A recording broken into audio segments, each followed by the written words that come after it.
The Trump administration has failed miserably in its responsibility to inform Congress about what is happening right now in the Middle East. Before the strikes, leaders in Congress got virtually no heads up. Then the administration delayed the briefing scheduled yesterday. It was scheduled a week ago. Now they're trying to get away with sending only the Secretary of State and Defense for tomorrow, instead of the usual intelligence officials that attend the briefings. Let's be very clear. Briefing from only the Secretaries of State and Defense would be woefully insufficient.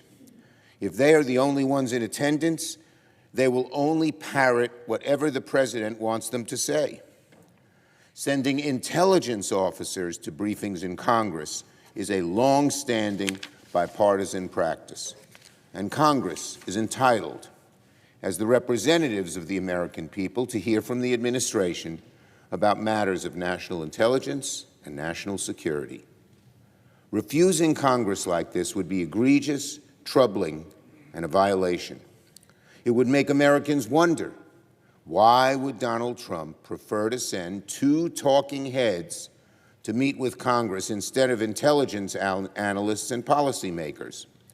Intelligence officials have an obligation to seek the truth, speak the truth.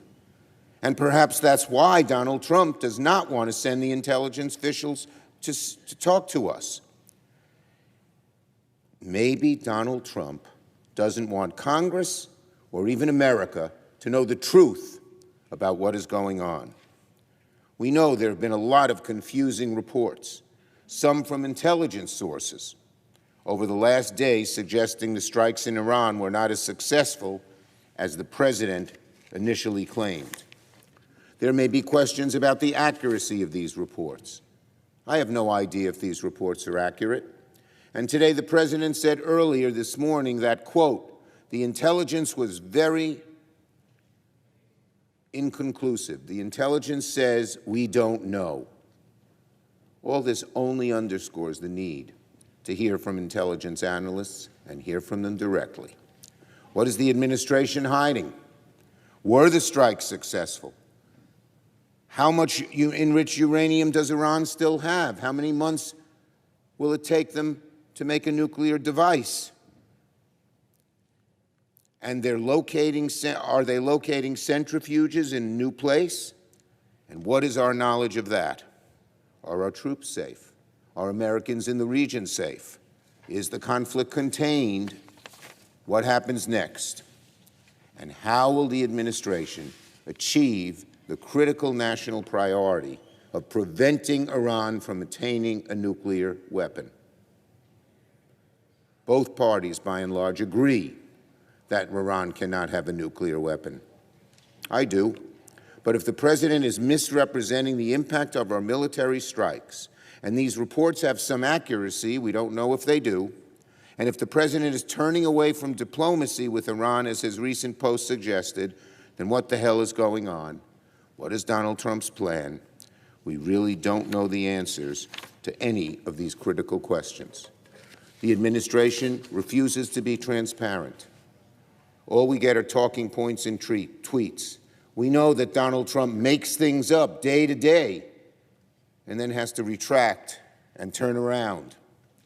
And tomorrow, all we're going to get are talking points from Rubio and Hegseth, because that's what we know they're trained to do. On top of that, today it was reported the administration may actually start limiting intelligence sharing with Congress. The administration should immediately undo this decision if it's true. Are they afraid of the truth? Do they want to hide the truth? The intelligence agencies are known to tell the truth. Is that why they're so afraid to get their information out, the information of the intelligence agencies out? As I said yesterday, the administration's stonewalling of Congress is outrageous, evasive, derelict. The administration has no right to stonewall Congress on matters of national security.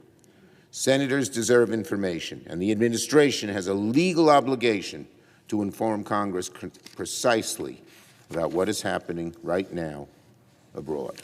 Yield the floor. Note the absence of a quorum.